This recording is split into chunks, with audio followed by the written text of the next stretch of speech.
Dear students, हमने 73वां संविधान संशोधन पढ़ा था जो ग्रामीण पंचायती राज व्यवस्था से संबंधित है। उसकी क्या विशेषताएं थी उसका हमने अध्ययन किया था। और उसके बाद हमने 74वां संविधान संशोधन पढ़ा है कि 74वां संविधान संशोधन है जो नगरीय पंचायती राज व्यवस्था की बात कहता है, तो उसकी क्या विशेषता है। ठीक है, संविधान संशोधन जो कि नगरीय स्थानीय स्वशासन से संबंधित है, नगरीय स्थानीय स्वशासन। तो उसमें हमने चर्चा की थी कि नगरीय स्थानीय स्वशासन में जो है हमने बात की थी कि 3 स्तर होते हैं। इसमें जो है सबसे नगर पालिका सबसे ऊपर होता है नगर निगम, जहां हमने देखा था कि 3 लाख से अधिक जनसंख्या वाले शहरों में होती है। 3 लाख से अधिक जनसंख्या वाले नगर, अधिक जनसंख्या वाले नगर, वहाँ नगर निगम स्थापित होता है। बड़े जो महानगर है, राजस्थान में 7 नगर निगम है। और दूसरे जो स्तर होता है वो कहलाता है नगर परिषद। उसको भी हमने चर्चा कर ली थी कि नगर परिषद जो होती है वो 1 लाख से 3 लाख के बीच, 1 लाख से 3 लाख तक के जो बीच है, राजस्थान में 5 लाख है। ठीक है, वहाँ नगर परिषद स्थापित होती है। और जो छोटे नगर हैं, छोटे शहर हैं, वहाँ नगर पालिका स्थापित होती है। ठीक है, इसके जो पदाधिकारियों के बारे में भी हमने चर्चा कर ली थी कि इनके पदाधिकारी कौन होते हैं। तो नगर निगम में जो है मेयर या महापौर होता है, मेयर या महापौर इसका अध्यक्ष होता है। और उप महापौर जो है इसका उपाध्यक्ष होता है। डिप्टी मेयर जो है इसका उपाध्यक्ष होता है। इसमें सभापति और उपसभापति होते हैं। नगर परिषद में सभापति और उपसभापति।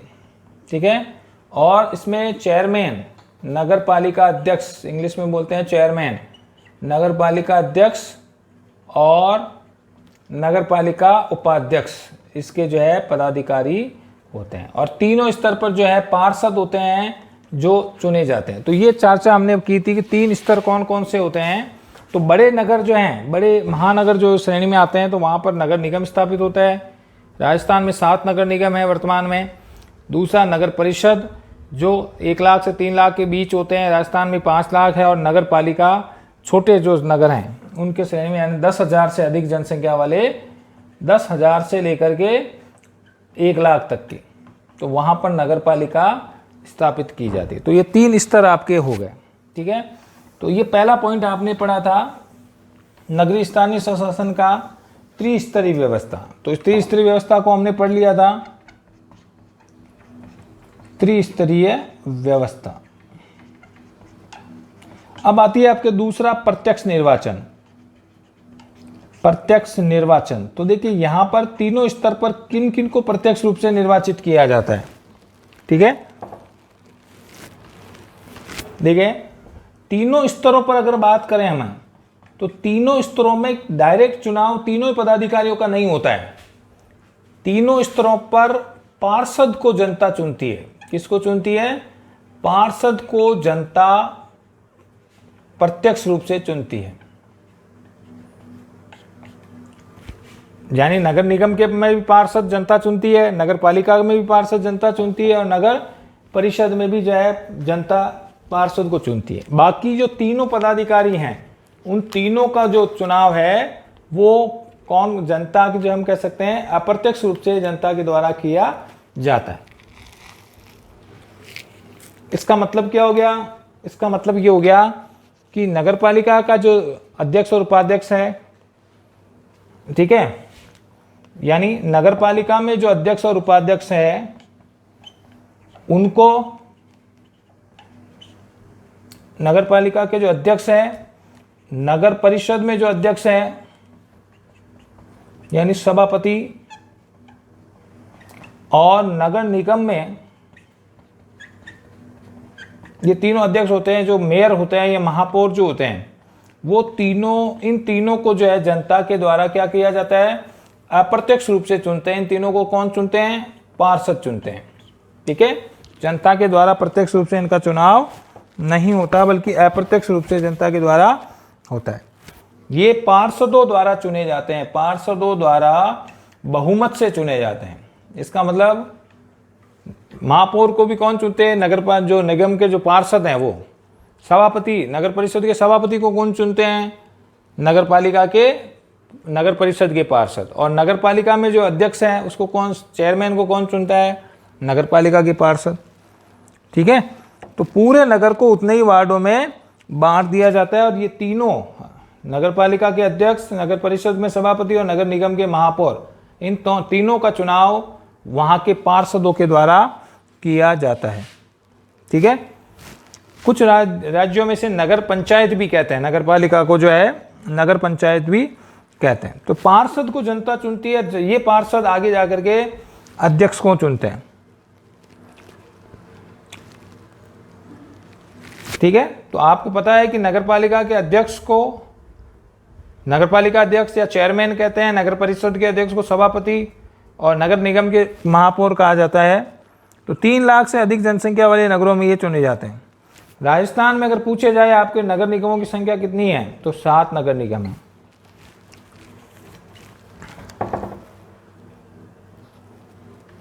अब इनका तरीका जो है वो राज्य सरकार तय करती है समय समय पर। ठीक है, अभी पिछले कुछ सालों में पिछली बार सरकार ने जो है इसमें महापौर को डायरेक्ट चुनने की बात कही थी, लेकिन इसका जो नियम बनाने का काम राज्य सरकार के हाथ में होता है। ठीक है, तो ये हो गया आपका। और तीनों के जो उपसभापति हैं उनको भी पार्षदों के द्वारा ही चुना जाता है। तो अध्यक्ष कह दो और उपाध्यक्ष कह दो, दोनों को जो है पार्षदों के द्वारा चुना जाता है। नंबर 3, ठीक है, तो तीनों स्तरों पर कौन चुनते हैं अध्यक्ष और उपाध्यक्ष को? पार्षदों को जनता चुनती है और अध्यक्ष और उपाध्यक्ष को कौन चुनते हैं? अध्यक्ष व उपाध्यक्ष, इनको कौन चुनते हैं? पार्षद चुनते हैं। ये याद रखना है, इसका भी अध्यक्ष पूछ ले आपको, तीनों के अध्यक्ष को पार्षद चुनते हैं। ठीक है, फिर आपका आता है कार्यकाल। तीनों का कार्यकाल जो है, तीनों स्तर पर कार्यकाल होता है 5 वर्ष का। उसकी जो प्रथम बैठक होती है, प्रथम बैठक तीनों स्तर पर जो है कार्यकाल क्या होता है? 5 साल होता है प्रथम बैठक से, लेकिन उन्हें समय से पहले भी हटा दिया जाता है। ठीक है, और अगर अध्यक्ष उपाध्यक्ष का पद खाली हो तो 6 माह के, हम कह सकते हैं अगर अध्यक्ष या उपाध्यक्ष का पद खाली हो तो 6 माह की अवधि में चुनाव करवाने आवश्यक होते हैं। अर्थात अगर तीनों स्तर में कोई पद खाली हैं तो 6 माह के अंदर चुनाव करवाने आवश्यक होते हैं। ठीक है, फिर आता है आपका चौथा पॉइंट आएगा आरक्षण। सेम प्रोसेस जो आपने नगर उसमें पढ़ा था, इसमें भी आरक्षण दिया जाता है। महिलाओं को 1/3 आरक्षण, महिलाओं को 1/3 आरक्षण, SC ST, अनुसूचित जाति, अनुसूचित जनजाति और अन्य पिछड़ा वर्ग वह OBC, तीनों को जनसंख्या के अनुपात में आरक्षण प्रदान किया जाता है।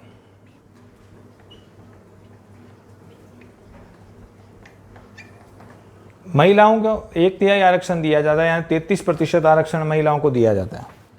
ठीक है, फिर आता है आपके कार्य। ठीक है, तो कार्य ध्यान रखना। अब देखिए यहाँ पर 4 पॉइंट आपके हो गया, आरक्षण हो गया। 5वां पॉइंट हम जो है कार्य पढ़ रहे हैं, तो उसमें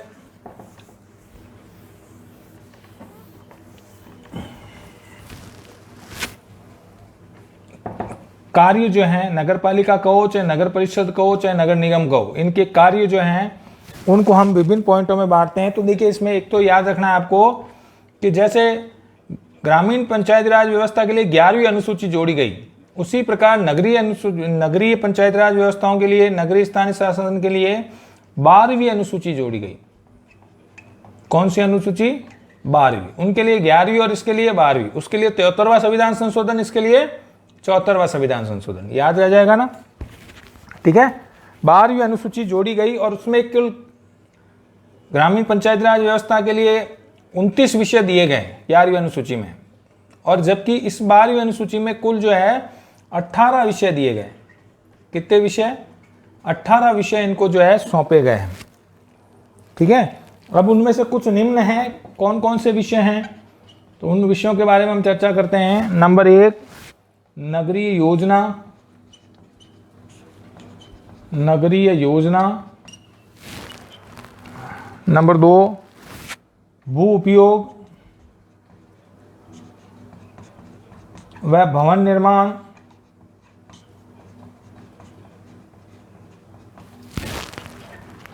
यानी शहरों में जो ज़मीन का उपयोग कैसे होगा, कहाँ पर पार्क बनेगा, कहाँ पर मकान बनेंगे, कहाँ पर फैक्ट्रियाँ लगेगी, इन सब का जो है वहाँ की नगर पालिका या जो भी संस्था है वो तय करेगी। ठीक है। सामाजिक विकास की योजना, नगरों में सामाजिक विकास के लिए कि भाई किसको क्या, वृद्धों को क्या पेंशन मिलेगी, ये सब उसके हाथ में होता है। तो आर्थिक विकास कह दो, आर्थिक विकास और सामाजिक विकास, इसके लिए योजनाएं नगर पालिका और नगर परिषद या नगर निगम बनाती है। ठीक है। चौथा है सड़कें व पुल, सड़कों के नामकरण करना और पुलों का निर्माण करना, ये नगर पालिका का कार्य है। ठीक है। घरेलू व औद्योगिक जल प्रबंधन, जल प्रबंधन, पीने का पानी उद्योगों के लिए कितना मिलेगा, फैक्ट्रियों में कितना मिलेगा और घरों में कितना मिलेगा, तो जल प्रबंधन यानी पीने का पानी का प्रबंध करना वहाँ नगर पालिकाओं का कार्य है। ठीक है। फिर सार्वजनिक स्वास्थ्य, सार्वजनिक स्वास्थ्य, सफाई व स्वच्छता। सार्वजनिक स्वास्थ्य के लिए वो व्यवस्था करती है जो आपका स्वच्छ भारत अभियान के तहत जो है, नगरों से घरों से कचरा उठाना और साफ सफाई की व्यवस्था करना नगर पालिका या नगर निगम का कार्य है। ठीक है। 7वां है अग्निशमन सेवाएं, शहरों में फायर ब्रिगेड की जो व्यवस्था है वो नगर पालिकाएं करती है, अग्निशमन सेवाएं। नंबर 8 नगरीय व वानिकी व पर्यावरण संरक्षण, शहरों में पेड़ पौधों को, पर्यावरण को शुद्ध रखने का दायित्व जो है नगर पालिकाओं का है।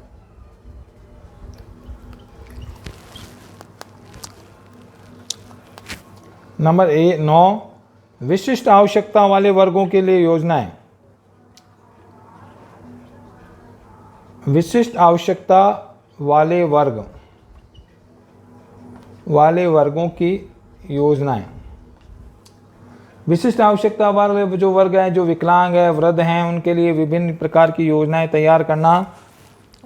ठीक है। उनके लिए अलग लाइन की व्यवस्था करना, ये सब जो है इनके कार्य हैं।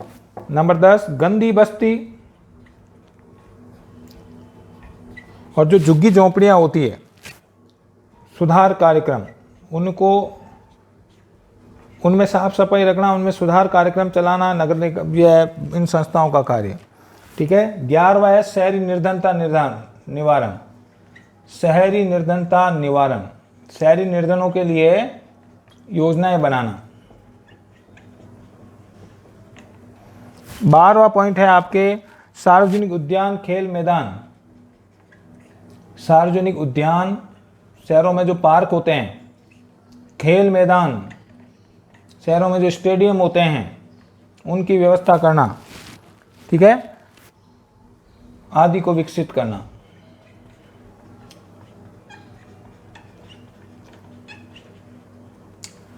नंबर 13 सांस्कृतिक उद्यान, शैक्षणिक और सौंदर्यपरक, शैक्षणिक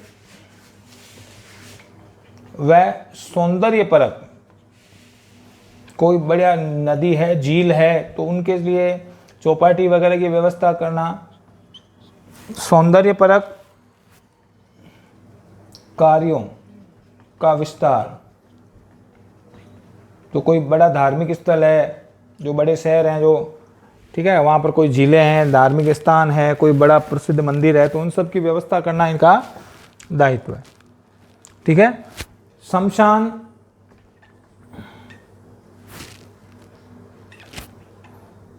कब्रिस्तान,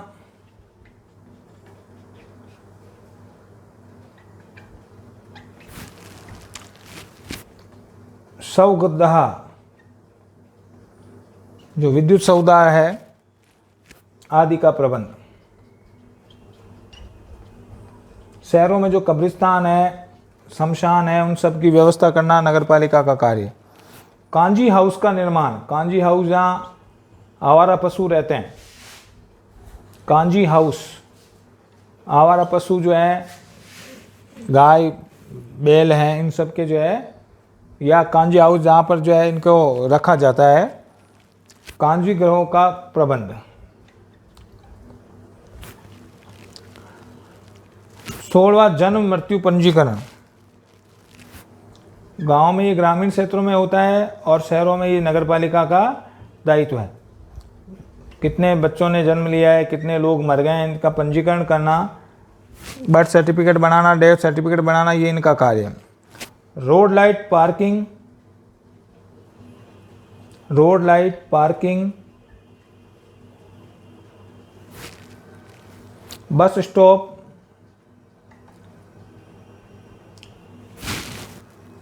जैसी सुविधाएं। तो शहरों में इनकी व्यवस्था करना। और लास्ट कार्य है वेधशालाओं,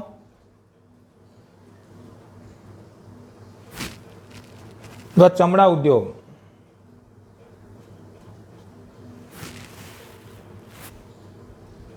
का विनियम। तो इससे शहरों में ये 18 कार्य जो हैं वो 12वीं अनुसूची के तहत नगरपालिकाओं, नगर परिषदों या नगर निगम को सौंपे गए हैं। ठीक है। नगरों के लिए योजनाएं बनाना, नगरों में कौन से ज़मीन का क्या उपयोग होगा ये तय करना, नगरों में आर्थिक और विकास की योजनाएं तैयार करना, सड़कें व पुलों का निर्माण करना, और पीने का पेयजल या घरेलू और उद्योगों में कितना पेयजल और जल प्रबंध करना, सार्वजनिक शहरों में सफाई व्यवस्था करना। ठीक है। अग्नि फायर ब्रिगेड की सुविधा देना, नगरों में पर्यावरण को शुद्ध रखना, विशिष्ट आवश्यकता जो कमज़ोर वर्ग हैं उनके व्यवस्था बनाना, उनके लिए योजनाएं बनाना, गंदी बस्ती जो शहरों में झुग्गी झोंपड़ियाँ होती हैं उनके लिए सुधार कार्यक्रम अपनाना, शहरी निर्धनता, शहरी गरीबों को जो है सुविधा देना, और शहरों में जो पार्क होते हैं, खेल मैदान होते हैं, स्टेडियम होते हैं, उनको विकसित करना, उन्हें देख रेख करना, उनकी सौंदर्य पर्यटक जो कोई घूमने की जगह है वहाँ पर, तो इन चीज़ों की व्यवस्था करना। शमशान, कब्रिस्तान और जो सौदागृह होते हैं वहाँ उनकी व्यवस्था प्रबंध करना, और कांजी हाउस जो जहाँ पर आवारा जानवरों को रखा जाता है उनकी व्यवस्था करना, जन्म मृत्यु का पंजीकरण करना, शहरों में रोशनी और रोड लाइटों की व्यवस्था करना, तथा जो वेधशाला और चमड़ा उद्योग है उनके लिए व्यवस्था करना। ये सब नगर पालिका जो है नगरीय स्थानीय संस्थाओं का कार्य है जो 12वीं अनुसूची में जोड़े गए। ठीक है भाई। तो आज आपका ये चैप्टर कंप्लीट हो गया है। ठीक है। जो आपके स्थानीय शासन है उसके बारे में और राज्य सरकार के बारे में, ये दोनों कंप्लीट हो गए हैं। कल हम नए चैप्टर को शुरू करेंगे। ठीक है। आज के लिए इतना ही। धन्यवाद।